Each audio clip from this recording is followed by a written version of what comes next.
પછી તમે સાઉથમાં જાઓ તો તમે આંધ્રપ્રદેશ કે તેલંગાણામાં જાઓ તો ત્યાં રેડ્ડીઝ ને નાયડુઝનું જે છે, આપણે ત્યાં જે ક્ષત્રિય અને પટેલો વચ્ચેનું છે એવું ત્યાં છે.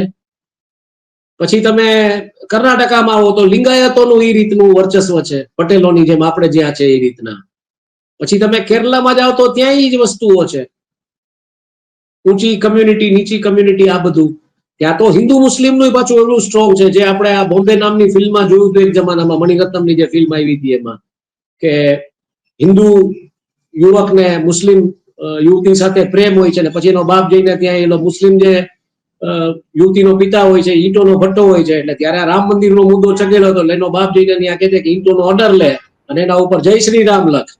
એટલે એ કોમવાદ ભડકાવવાની પ્રયત્નો ત્યાં થતા હતા. આ બધું એટલે એ આખું દેખાડ્યું હતું બેકડ્રોપમાં બોમ્બેના આખા, કે એક લવ સ્ટોરી જે સાઉથમાં ચાલુ થાય છે એ બોમ્બેમાં આવે છે. 1993 રાયટ્સનો કેવી રીતના એ ફેમિલી ભોગ બને છે ને ક્યાંથી શરૂઆત થઈ, એટલે પ્રેમ કરવાની એ છૂટ નહીં જયારે ધર્મની વાતો આવી જાય કે આ બધી વાતો આવી જાય ત્યારે. એટલે આ બધું આપણે જોયું છે. અને જાતિવાદ આજે ક્યાં નથી? આજે કુકીઝ અને મેથીઝ વચ્ચે શું ચાલી રહ્યું છે મણિપુરમાં? જાતિવાદ જ છે. એટલે જાતિવાદ સમગ્ર ભારતમાં છે. એનો બેનિફિટ સત્તામાં રહેલા લોકો એક સમય સુધી કદાચ નથી લીધો, હવે જે આવ્યા છે એ લઈ રહ્યા છે.